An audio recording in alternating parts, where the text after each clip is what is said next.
Eu queria saudar formalmente agora a presença do ministro da Infraestrutura, Tarcísio Gomes, que certamente chegou da vistoria de alguma obra, né, ministro?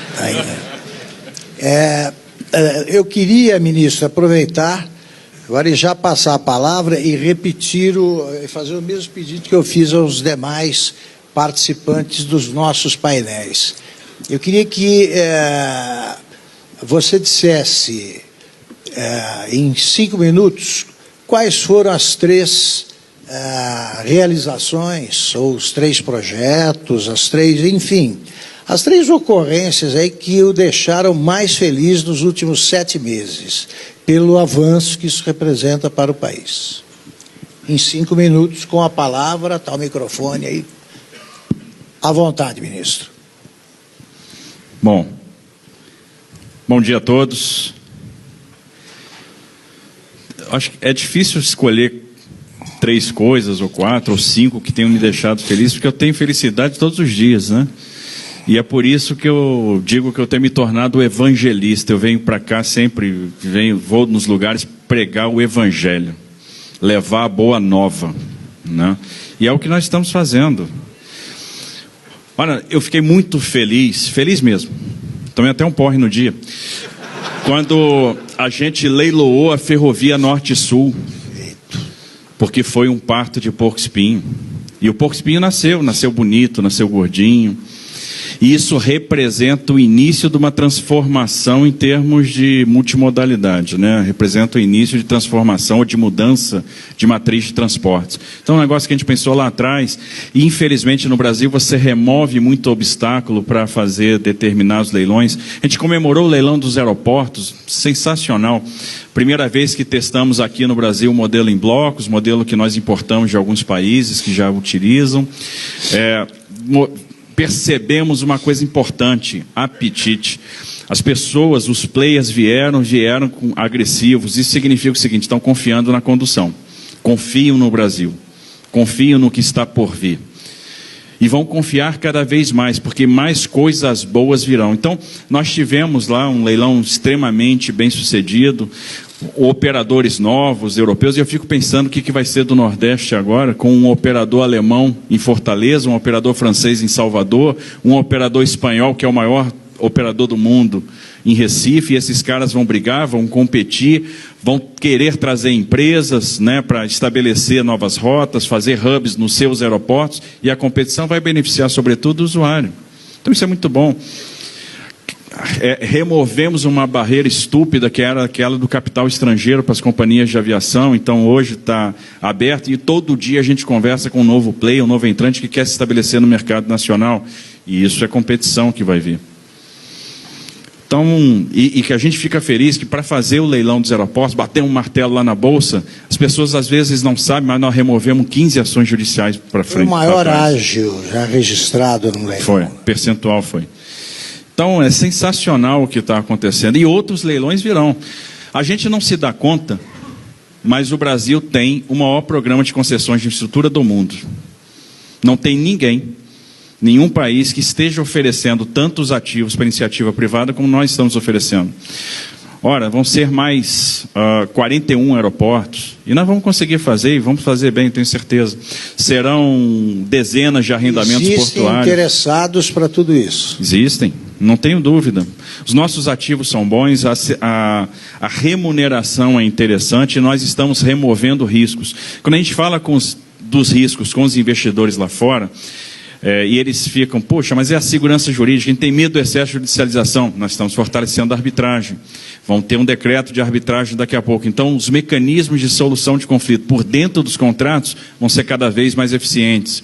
O pessoal fala do risco cambial. Nós estamos tratando o risco cambial por dentro dos contratos, utilizando outorga variável para redear câmbio.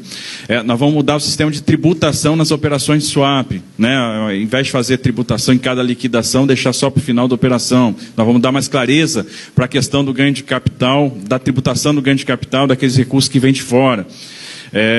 Nós estamos tratando melhor nas matrizes de risco a questão do risco ambiental, trazendo para o Estado aquilo que deve ser do Estado, para o privado aquilo que é do privado, estabelecendo cap em alguns casos, para dar previsibilidade em termos de fluxo de caixa. Então, nós estamos tratando os riscos e isso está soando muito bem lá fora. Só para se ter uma ideia, terça-feira eu vou estar aqui em São Paulo de novo para fazer leilão de terminais portuários. 2 terminais em Santos, um de fertilizantes, sal e outro de líquidos, e um terminal de celulose em Paranaguá. Vai dar certo o leilão? Vai. Eu já sei que vai. Perfeito. Agora, ministro, como é que o senhor está conseguindo dinheiro para isso? O senhor está recorrendo apenas ao Exército para fazer essas obras em estradas? O senhor retomou o asfaltamento, começou o asfaltamento da Transamazônica. O senhor está fazendo obras em estradas no Sul, eu tenho acompanhado. É sempre com o Exército até agora, ou o senhor já está contratando indústrias da construção civil? Não, na verdade, a gente botou muita obra para rodar no Brasil inteiro e basicamente com empresas.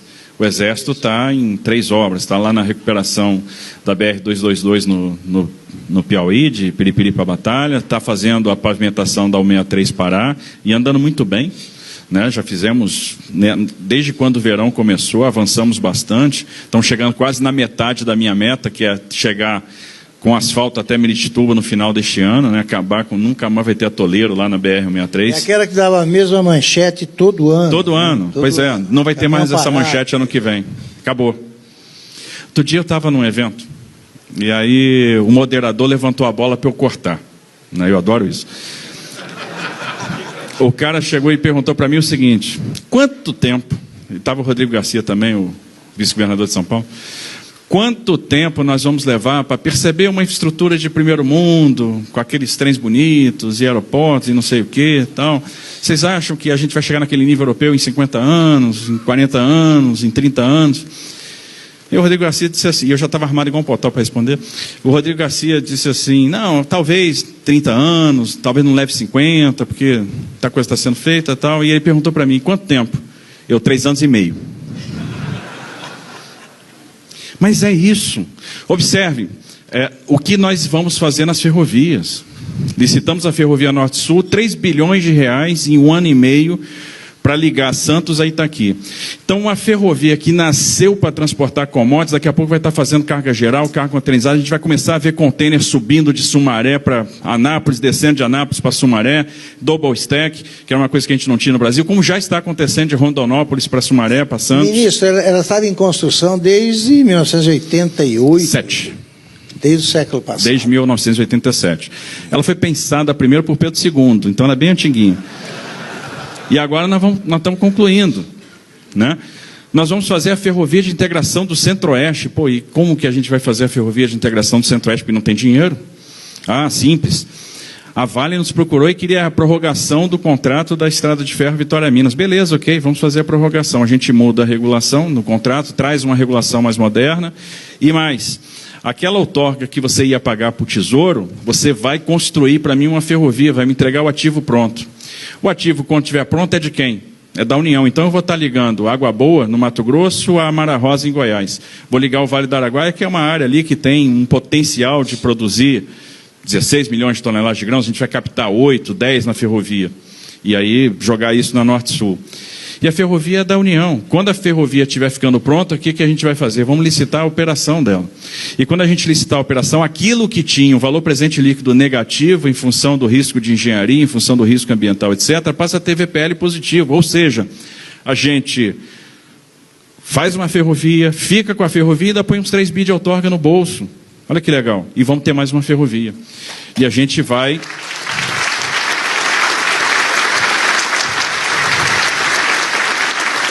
E isso é o seguinte, é criatividade. A crise é um negócio legal para a gente exercitar a criatividade. Então nós vamos fazer ativo sem depender de orçamento. Né? E a gente está trabalhando com bancadas, por exemplo, para otimizar orçamento, porque nós perdemos a disciplina orçamentária. Né? O orçamento deixou de funcionar como instrumento de planejamento. Então eu tenho um orçamento pulverizado, milhares de ações, e não tenho dinheiro. E sempre contrato com fracasso, porque eu abro uma porrada de frente e não fecho nenhuma. Se a gente fizer um gráfico, né, da maturidade em projeto e botar isso no eixo das abscissas, e a maturidade de licenciamento no eixo das ordenadas, a gente vai ver que a maioria das ações orçamentárias de infraestrutura estão no quadrante, não tem um projeto, não tem orçamento. Se eu não tenho projeto, não tem orçamento, a pergunta é, por que aquilo está na lei orçamentária? Não era para estar, porque aquilo não vai sair. naquele ano. E aí eu tiro até a previsibilidade do mercado. Olha, que licitação que eu vou participar? Porque eu não sei se eu vou receber. Então, a gente tem que fazer um redesenho disso e começar a trabalhar, gastar mais energia na elaboração dos orçamentos. Não adianta o parlamentar chegar e botar uma emenda de 15 milhões de reais numa obra de 700. Aquilo não vai acontecer. Então, vamos concentrar nas frentes que estão abertas. É o que nós estamos fazendo hoje no Ministério da Infraestrutura. Por isso que a gente começa a ver muita obra andando, porque a gente está conseguindo concentrar recursos, trabalhando com remanejamentos, convencendo bancada a nos autorizar a fazer esses remanejamentos daquelas emendas para botar o dinheiro aonde a gente tem perspectiva de realmente fechar, né, aquela infraestrutura e pensando naquilo que faz sentido para o Brasil. O que a gente está propondo está lastreado num plano. O plano é técnico, é microeconômico. A gente analisou todas as origens e destinos do Brasil, verificamos como é que isso vai se comportar ao longo do tempo, por meio da econometria, analisamos então o problema na perspectiva da demanda, confrontamos isso com a oferta de transportes e começamos a ver o seguinte: onde é que tem gargalo? E onde tem gargalo a gente tem que investir. Esse investimento, ora vai caber para o privado, ora não cabe para o privado, nós vamos fazer com a AGU. E o Brasil vai se recuperar, a chave já está virando, eu não tenho dúvida disso. O pessoal fala muito aí de algumas reformas, o governo não tem plano. Mentira, tem sim, e o plano é consistente. E mais, tem um monte de gente que é boa de cumprir plano. Então as coisas vão acontecer, vão sair. Esse é o primeiro ponto. E segundo, não está distrita a reforma da Previdência, isso é uma grande bobagem. A gente tem uma série de ações, por exemplo, em termos de reestruturação do sistema financeiro que vão alavancar crédito. Não tem jeito, o Brasil vai crescer, está projetado para dar certo.